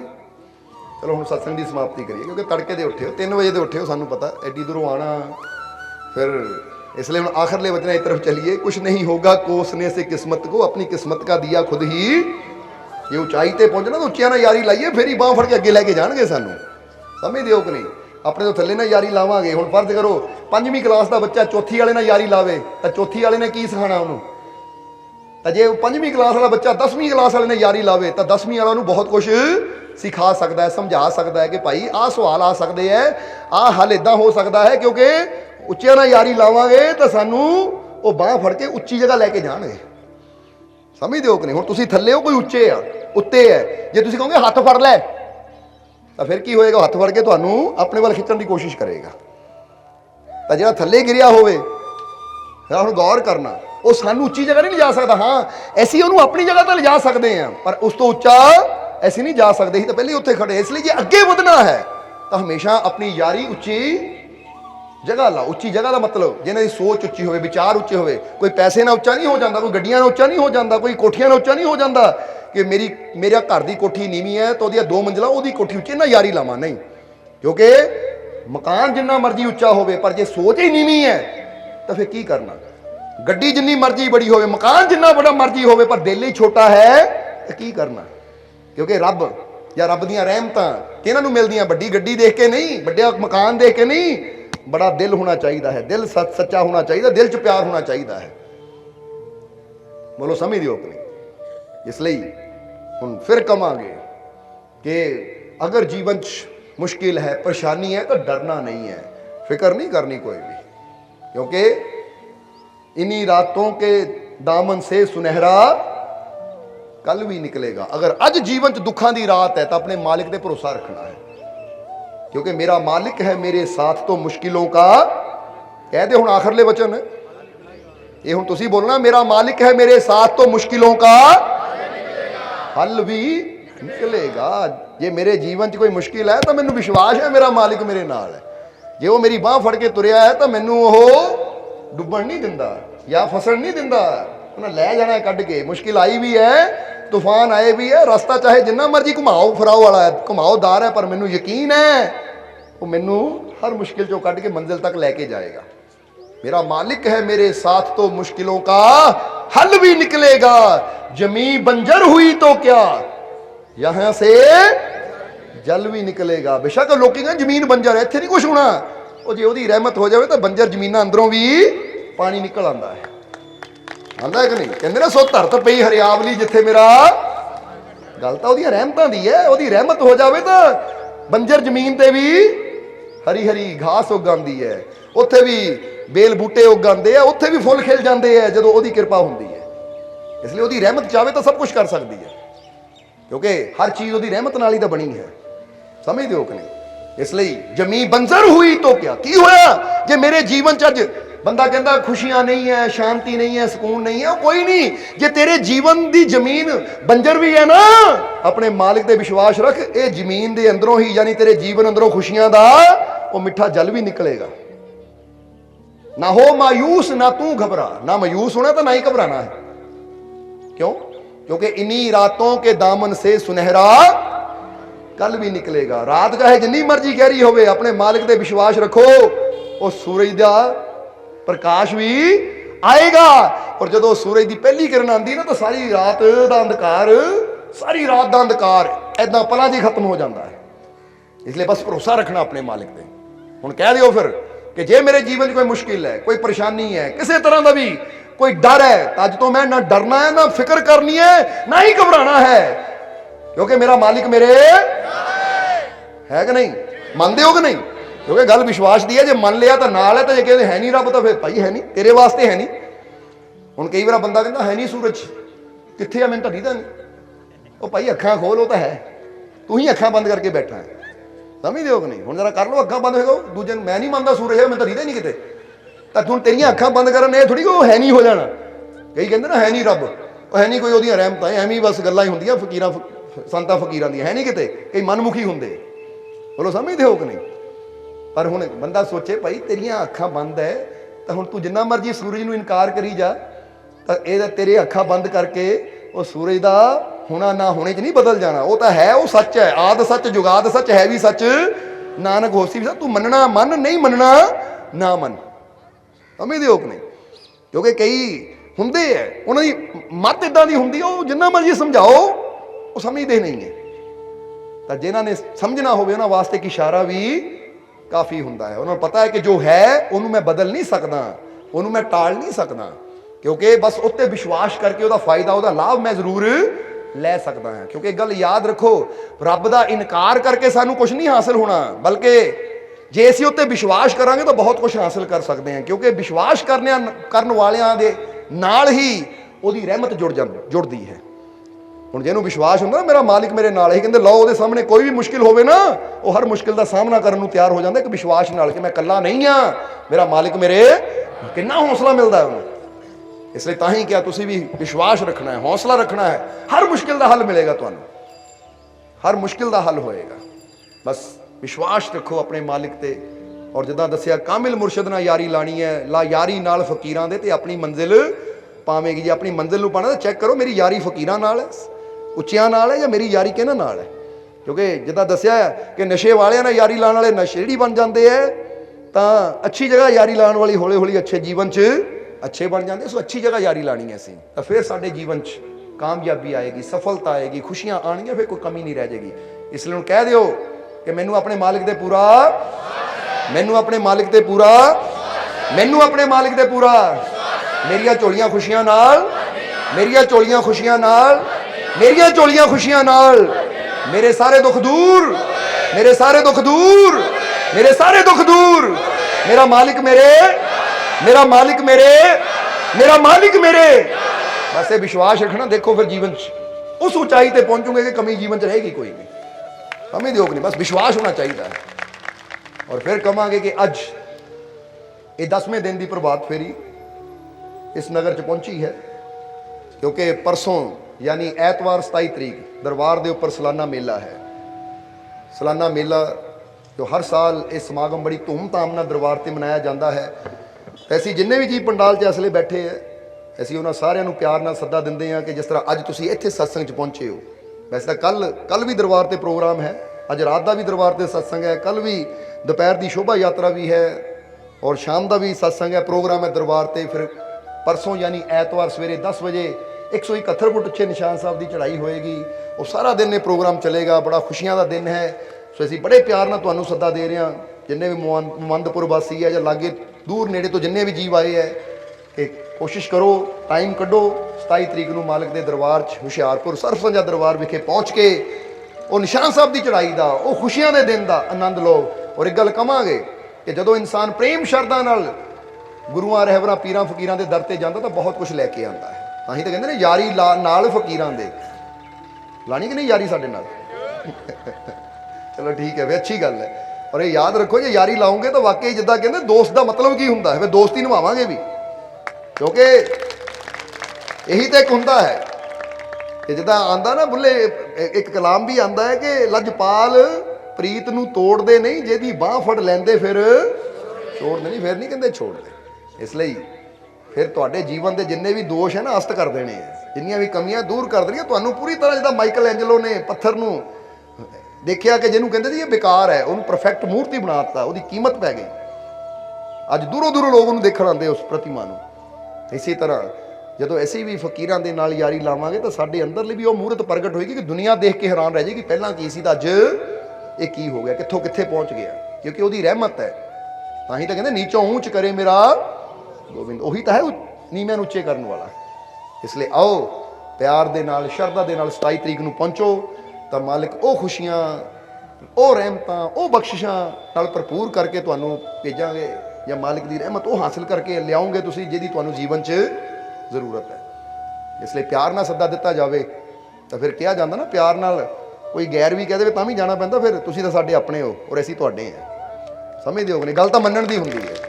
ਸੋ ਕੋਸ਼ਿਸ਼ ਕਰੋ 27 ਤਰੀਕ ਨੂੰ ਜ਼ਰੂਰ ਪਹੁੰਚੋ, ਇਹ ਖੁਸ਼ੀਆਂ ਦੇ ਪ੍ਰੋਗਰਾਮ 'ਚ ਸ਼ਾਮਿਲ ਹੋਵੋ। ਅਗਰ ਤੁਸੀਂ ਸਾਰੇ ਪਹੁੰਚੋਗੇ ਤਾਂ ਸਾਨੂੰ ਬੜੀ ਖੁਸ਼ੀ ਹੋਏਗੀ ਕਿ ਤੁਹਾਨੂੰ ਪਿਆਰ ਨਾਲ ਸੱਦਾ ਦਿੱਤਾ ਸੀ ਤਾਂ ਸਾਡੇ ਪਿਆਰੇ ਪਹੁੰਚ ਗਏ ਹੈ। ਸੋ ਕੋਸ਼ਿਸ਼ ਕਰਨਾ ਆਪ ਵੀ ਆਓ, ਆਪਣੇ ਸੱਜਣਾ ਮਿੱਤਰਾਂ ਰਿਸ਼ਤੇਦਾਰਾਂ ਨੂੰ ਵੀ ਲੈ ਕੇ ਆਓ। 27 ਤਰੀਕ ਦਿਨ ਐਤਵਾਰ ਛੁੱਟੀ ਵਾਲਾ ਦਿਨ ਹੈ। 10 ਵਜੇ ਤੋਂ ਪਹਿਲਾਂ ਦਰਬਾਰ ਤੇ ਪਹੁੰਚੋ, 10 ਵਜੇ ਤੱਕ ਵੀ ਪਹੁੰਚੋ ਕਿਉਂਕਿ 10 ਵਜੇ ਨਿਸ਼ਾਨ ਸਾਹਿਬ ਦੀ ਚੜ੍ਹਾਈ ਹੈ। ਫਿਰ ਸਾਰਾ ਦਿਨ ਆਨੰਦ ਲਓ, ਲੰਗਰ ਪਾਣੀ ਛਕੋ, ਖੁਸ਼ੀਆਂ ਨਾਲ ਰਹਿਮਤਾਂ ਨਾਲ ਝੋਲੀ ਭਰੋ ਔਰ ਸ਼ਾਮ ਨੂੰ ਖੁਸ਼ੀ ਆਪਣੇ ਘਰ ਆਓ। ਔਰ ਫਿਰ ਬਾਕੀ ਇਹ ਗੱਲ ਕਵਾਂਗੇ, ਅਗਰ ਤੁਸੀਂ ਆਓਗੇ ਨਾ ਤਾਂ ਤੁਸੀਂ ਆਪ ਆਂਦੇ ਹੋਏ ਕਹੋਗੇ ਕਿ ਮੇਰਾ ਆਣਾ ਵਿਅਰਥ ਨਹੀਂ ਗਿਆ। ਜੇ ਅਗਰ ਇੱਕ ਦਿਨ ਮੈਂ ਲੇਖੇ ਲਾਇਆ ਸੀ ਤਾਂ ਬਹੁਤ ਕੁਝ ਲੈ ਕੇ ਆ ਰਿਹਾ, ਇਹ ਗਰੰਟੀ ਹੈ ਸਾਡੀ। ਪਰ ਉਹ ਸਮਝਦੇ ਹੋ ਜਿੱਦਾਂ ਬੰਦਾ ਕਹਿੰਦਾ ਜੇ ਕੂਏ ਕੋ ਗਿਆ ਸੀ ਤਾਂ ਪਿਆਸ ਬੁਝਾ ਕੇ ਆਇਆ ਮੈਂ, ਮੇਰਾ ਜਾਣਾ ਵਿਅਰਥ ਨਹੀਂ ਹੋਇਆ। ਇਹਦਾ ਕਈ ਜਗ੍ਹਾ ਹੁੰਦਾ ਬੰਦਾ ਲੈ ਆਹ ਤਾਂ ਚੱਕਰ ਹੀ ਪਿਆ ਸਾਨੂੰ, ਆਹ ਤਾਂ ਉੱਦਾਂ ਹੀ ਹੋਇਆ। ਪਰ ਅਸੀਂ ਇਹ ਕਵਾਂਗੇ ਕਿਉਂਕਿ ਜਿੱਥੇ ਸਾਨੂੰ ਪਤਾ ਹੈ ਕਿ ਜੇ ਤੁਸੀਂ ਪ੍ਰੇਮ ਨਾਲ ਆਓਗੇ ਤਾਂ ਪ੍ਰੇਮੀ ਕਦੀ ਉਹਦੇ ਦਰ ਤੋਂ ਖਾਲੀ ਨਹੀਂ ਆਉਂਦੇ। ਕਿਉਂਕਿ ਪਿਆਰ ਨਾਲ ਜੋ ਆ ਜਾਂਦਾ, ਵਿਸ਼ਵਾਸ ਨਾਲ ਜੋ ਆ ਜਾਂਦਾ, ਭਰਪੂਰ ਹੋ ਕੇ ਆਉਂਦਾ ਹੈ। ਤਾਂ ਹੀ ਕਿ ਇੱਕ ਵਾਰ ਟਾਈਮ ਕੱਢ ਕੇ ਆ ਕੇ ਦੇਖੋ, ਬਾਕੀ ਫਿਰ ਤੁਸੀਂ ਆਪ ਮੰਨੋਗੇ ਕਿ ਵਾਕਈ ਸਾਡਾ ਆਣਾ ਸਫਲ ਹੋ ਗਿਆ। ਕਿਉਂਕਿ ਇਹੀ ਤਾਂ ਪਿਆਰ ਦੀ ਗੱਲ ਹੈ, ਇਹੀ ਤਾਂ ਮੁਹੱਬਤ ਦੀ ਗੱਲ ਹੈ। ਸੋ ਪਹੁੰਚੋ ਸਾਰੇ 27 ਤਰੀਕ ਨੂੰ। 26 27 2 ਦਿਨ ਦਾ ਪ੍ਰੋਗਰਾਮ ਹੈ ਕੱਲ। ਔਰ ਇਹ ਵੀ ਕਹਿਣਾ ਚਾਹਾਂਗਾ, ਕਈ ਵਾਰ ਅਜੀਬ ਸੋਚਦੇ ਜੇ ਅਸੀਂ ਕੱਲ ਜਾਈਏ ਰਾਤ ਰੁਕਣ ਦਾ ਕੀ ਹੈ, ਤਾਂ ਰਾਤ ਰੁਕਣ ਦਾ ਦਰਬਾਰ ਤੇ ਪ੍ਰਬੰਧ ਹੈ। ਲੰਗਰ ਪਾਣੀ ਦਾ ਵੀ ਪ੍ਰਬੰਧ ਹੈ, 24 ਘੰਟੇ ਲੰਗਰ ਹੈ। ਜੇ ਰਾਤ ਨੂੰ ਤੁਹਾਨੂੰ 1 ਵਜੇ ਭੁੱਖ ਲੱਗਦੀ ਨਾ, ਲੰਗਰ ਘਰ 'ਚ ਜਾਓ, 1 ਵਜੇ ਲੰਗਰ ਮਿਲੇਗਾ। ਕਿਉਂਕਿ ਸ਼ਾਇਦ ਘਰਾਂ 'ਚ ਤੁਸੀਂ ਰਾਤ ਨੂੰ 1 ਵਜੇ ਕਹੋ ਨਾ ਰੋਟੀ ਲਿਆ ਦੇਣਾ, ਆਹ ਟਾਈਮ ਹੈ ਰੋਟੀ ਖਾਣ ਦਾ। ਉਦਾਹਰਨ ਦੇ ਰਹੇ ਹਾਂ ਅਸੀਂ, ਕਈ ਵਾਰ ਹੋ ਜਾਂਦਾ ਹੈ। ਪਰ ਮਾਲਕ ਦੇ ਘਰ 'ਚ ਲੰਗਰ 24 ਘੰਟੇ। ਤੁਸੀਂ ਰਾਤ ਨੂੰ 1:30 2 ਵਜੇ 2:30 ਵਜੇ 3 ਵਜੇ ਵੀ ਜਾ ਕੇ ਕਹੋਗੇ ਨਾ, ਤਾਂ ਉੱਥੇ ਤੁਸੀਂ ਦੇਖੋਗੇ ਲੰਗਰ ਸੰਗਤ ਖਾ ਰਹੀ ਹੈ। ਕਿਉਂਕਿ 24 ਘੰਟੇ ਤੁਹਾਡੀ ਸੁਵਿਧਾ ਵਾਸਤੇ ਉੱਥੇ ਲੰਗਰ ਚਲਾਏ ਹੋਏ ਹੈ। ਰਹਿਣ ਦਾ ਹਰ ਚੀਜ਼ ਦਾ ਪੂਰਾ ਪ੍ਰਬੰਧ ਹੈ, ਤਾਂ ਕਿ ਮਾਲਕ ਦੇ ਪਿਆਰਿਆਂ ਨੇ ਜਿੱਥੋਂ ਇੰਨੀ ਸ਼ਰਧਾ ਨਾਲ, ਇੰਨੇ ਪਿਆਰ ਨਾਲ ਨਾ ਤੁਹਾਨੂੰ ਕਮੀ ਕੋਈ ਰਵੇ ਨਾ। ਇਸ ਲਈ ਪੂਰਾ ਪ੍ਰਬੰਧ ਹੈ। ਬਸ ਤੁਸੀਂ ਟਾਈਮ ਕੱਢ ਕੇ ਆਓ ਔਰ ਮਾਲਕ ਦੇ ਚਰਨਾਂ। ਜੇ ਰਾਤ ਰੁਕਣਾ ਚਾਹੁੰਦੇ ਹੋ ਤਾਂ ਕੱਲ ਆ ਜਾਓ ਦੁਪਹਿਰੇ, ਨਾਲੇ ਸ਼ੋਭਾ ਯਾਤਰਾ ਆਨੰਦ ਲਓ, ਨਾਲੇ ਰਾਤ ਦੇ ਸਤਸੰਗ ਦਾ ਆਨੰਦ ਲਓ, ਰਾਤ ਦੇ ਪ੍ਰੋਗਰਾਮ ਦਾ ਆਨੰਦ ਲਓ।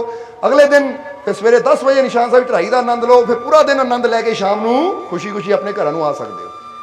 ਔਰ ਕਈ ਵਾਰ ਅਸੀਂ ਦੱਸੀ ਤਾਂ ਰਿਸ਼ਤੇਦਾਰ ਵੀ ਕਹਿਣ ਨਾ, ਆ ਜਾ ਭਾਈ ਵਿਆਹ ਸ਼ਾਦੀ ਹੈ, ਤਾਂ ਬੰਦਾ ਕਹਿੰਦਾ ਚਲੋ ਜਾਗੋ ਵੀ ਦੇਖਣੀ ਹੈ ਜਾਂ ਅਸੀਂ ਆਹ ਪਾਰਟੀ ਵੀ ਦੇਖਣੀ, 1-2 ਦਿਨ ਦਾ ਟਾਈਮ ਕੱਢ ਕੇ ਚਲੇ ਜਾਂਦੇ ਹਾਂ।